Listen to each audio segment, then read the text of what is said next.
I know some of you are probably wondering, where's the meat? Well, in this episode we are going to make seared flat irons with mustard and tarragon sauce. Again, I'm not saying that red meat is necessarily evil. It's not. I'm certainly not a vegetarian, and nor will I ever be. But from my personal experience, since I've been doing the research for this class and eating more along the lines of grains, legumes, lean protein, I'm dropping weight, and it's not necessarily because I'm doing anything different other than eating differently. So if you're happy with the way that you look, great, keep doing what you're doing. If you're not happy with the way that you look or the way that you feel, give this a try. I'm sure that you'll find that you're going to see a difference. Okay, so here we've got our flat irons, and if you'll notice, they've got some surface fat on them. That's actually not bad. Again, fat isn't your enemy. Excess fat and calories are. Eating red meat sparingly, not necessarily a bad thing, but you certainly don't want to do it every day. So I've got my cracked pepper here, and I'm going to season these. Now you don't want to season them before you cook them. You want to hit them with the salt and pepper just before you put them in the pan. And I want to give these a liberal amount of pepper, and you're going to want to salt and pepper both sides. I actually had a student one time that said, "Why do you have to salt and pepper both sides?" I said, "Well, you're going to eat both sides, aren't you?"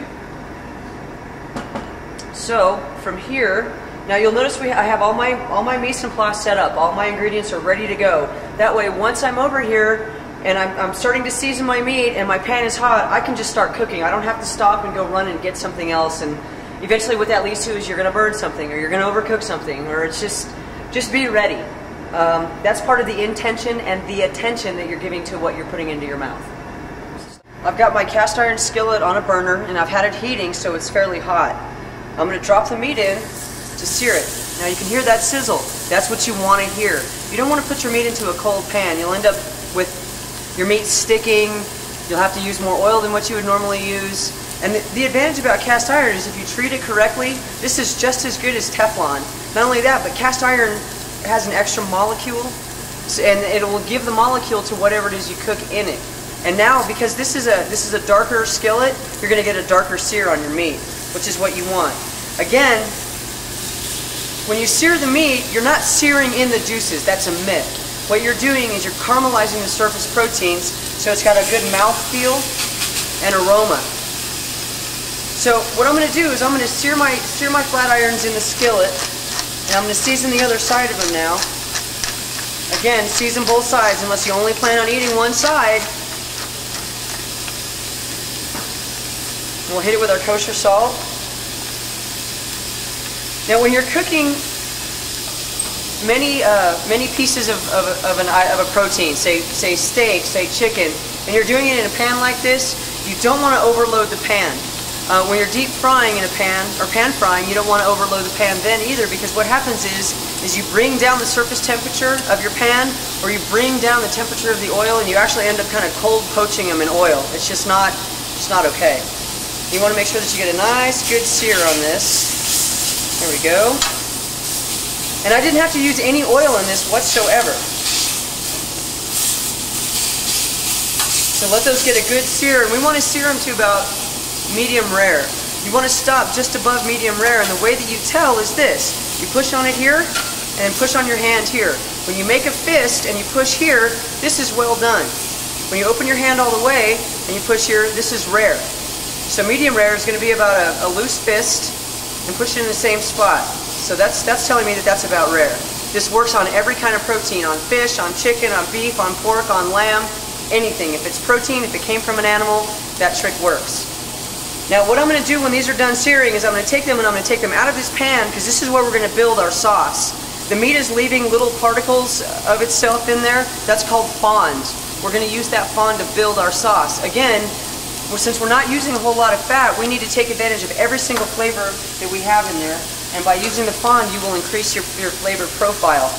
But you don't want to put the meat, after it's cooked, back on the plate that you had it on before it was cooked. That's called cross-contamination, and that can make you sick. So we're going to use a clean plate to put our meat on to rest. And then after we take it out of the pan, we're going to put it on the plate, and then we're going to turn it over in just a few minutes. And the reason that you do that is because it's like lividity. It's lividity. When something with blood is laying flat, the blood will settle to the lowest possible spot. Well, in this instance with the meat, if you turn it over, it'll settle to one side first, you'll turn it over, and then the blood will come back around, so you get a nice good ribbon, a nice even ribbon of color in there. I don't know how many of you watch CSI, but you hear lividity a lot. So I've seared the meat and I've taken them out of the pan, put them on a clean plate, and put the plate in the oven to keep warm while I'm building my sauce. Now I've got some fond in the bottom of this pan, and I'm going to add just a little bit of olive oil. You could use butter here, but we're going for low fat. If you're going to make your calories count, this is one of the ways you can do it. So I'm sauteing the onions with the fond. I'm scraping it off as I'm going. We're just going to sweat those. You don't want to get a lot of color on them. But you definitely need that aromatic. Now here I've got a little bit of turkey stock. You could use beef stock, but I happen to have this available. Anytime you have leftover bones, chicken bones or turkey bones, save it and make a stock out of it and keep it in your freezer. That way you've got good ingredients on hand. Okay, my flavor's there. So now what I'm going to do is I'm going to add a couple of spoonfuls of Dijon mustard. Now mustard is a natural emulsificant because it contains lecithin, which is the same thing that egg yolks contain, which is why when you make an emulsified vinaigrette, as opposed to a non-emulsified vinaigrette, Caesar dressing is an example of an emulsified vinaigrette. Like your Italian vinaigrette, that's an example of just a vinaigrette that's not been emulsified. So I'm going to keep working this. Add a little bit of dried tarragon. Now again, I'm adding the dried herb at the beginning of the cooking process because you really want this herb to bloom. And we're going to reduce this just a little bit.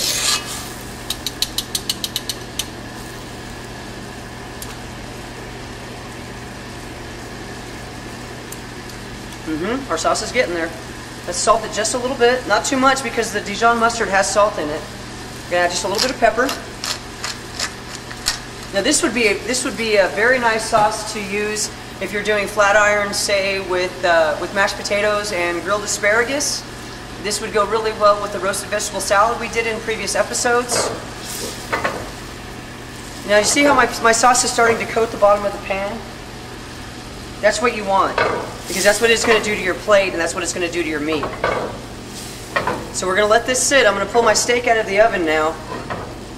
We're going to slice it on a bias to make it a little bit easier to eat and make it a little bit more visually appealing. Again, when you're talking about portion size, there's a perceived value that customers have when they come into a restaurant. You can do a 4-ounce piece of meat if you fillet it, if you butterfly it. I'm not saying to price gouge your customers, that's not it. But I think as Americans, our portion sizes are way, way, way out of hand. They're too big. You don't need that much.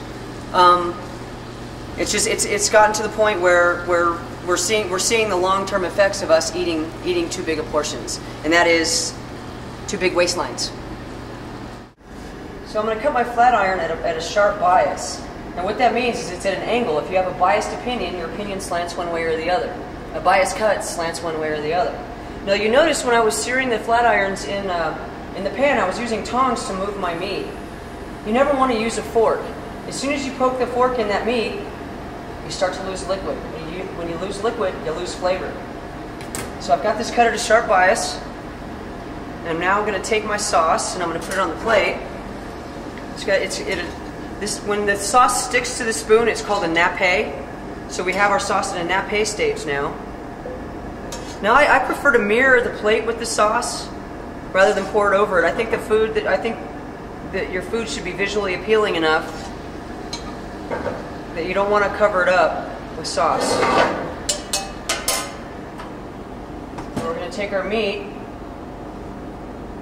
and we're going to put it right over the top of our sauce. Now you've got to be really careful with the rim of the plate because once you get it dirty, it's really hard to get it clean again. And as a chef, that's one of my big pet peeves. We're going to take some fresh parsley and put it right over the top, and that's it. There's your red meat. Thanks. Enjoy.